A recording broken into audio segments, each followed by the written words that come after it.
Shalom, selamat malam. Bersama saya Yosia Arifin. Renungan malam ini dari Pendeta Dr. Erastus Sabdono berjudul Saldo Dosa. Pada umumnya atau sebagian besar manusia setiap hari atau dalam beberapa hari tertentu melihat saldo uangnya. Apalagi bagi orang-orang bisnis yang memang fokusnya adalah dagang, di mana mereka harus mengatur cash flow. Maka mereka harus selalu memeriksa saldo uangnya. Pada umumnya begitu, kalau saldonya bertambah besar, hati lebih senang, wajah lebih ceria. Kalau saldonya rendah atau makin kurang, hati susah, kurang senang, wajah bisa kusut.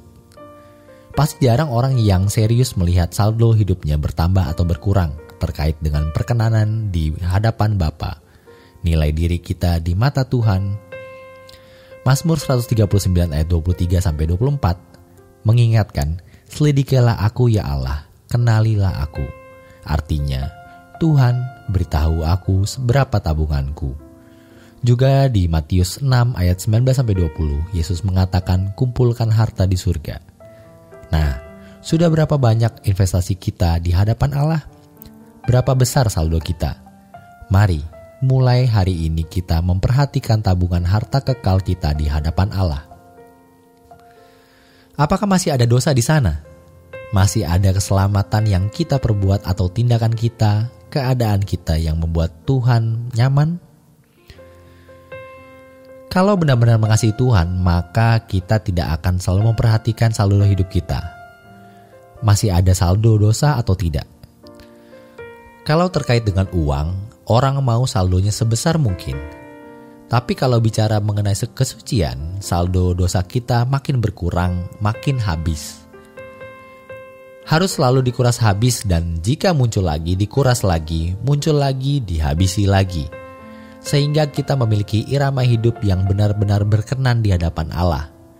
Jangan anggap ini sesuatu yang mudah. Ini bukan sesuatu yang mudah, tapi ini lebih sukar dari karir, mencari nafkah atau studi. Jangan anggap remeh dan tidak didahulukan.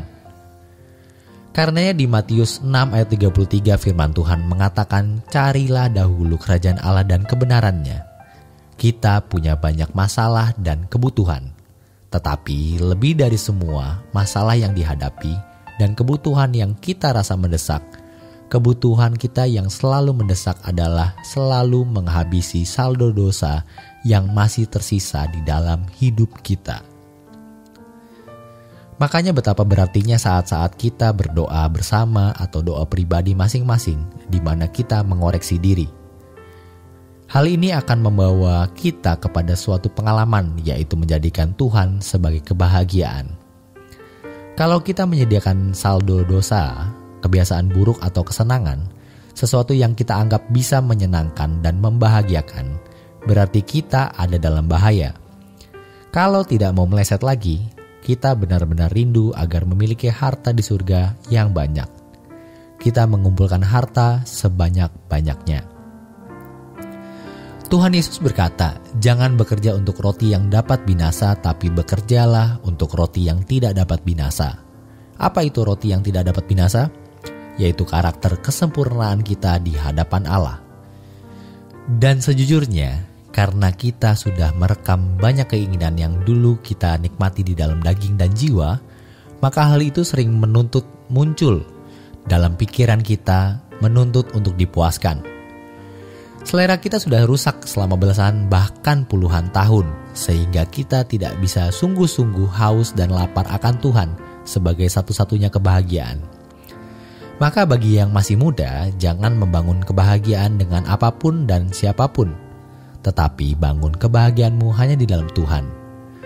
Jangan melakukan sesuatu yang salah, yang kau pandang akan membahagiakan, menyenangkan hatimu, sebab itu malah membuat engkau merekam banyak hal yang tidak patut dan menciptakan selera jiwa yang salah.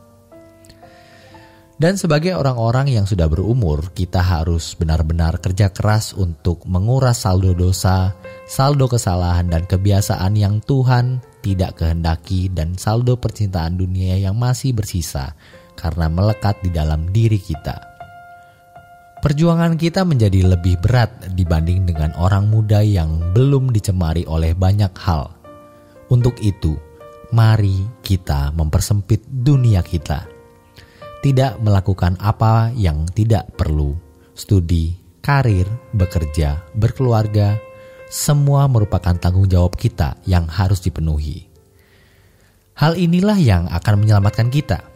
Kita bersyukur memiliki komunitas yang baik. Kita berterima kasih kepada Tuhan memberi seorang pelayan, perawat, gembala kecil yang terus menangkap momentum yang Tuhan berikan dan tidak menyia-nyiakan momentum-momentum itu, sehingga semua kita menjadi terbawa.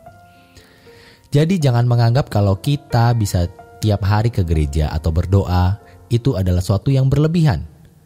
Kalau melihat kekekalan, kita akan tahu, melakukan lebih dari ini pun kita lakukan.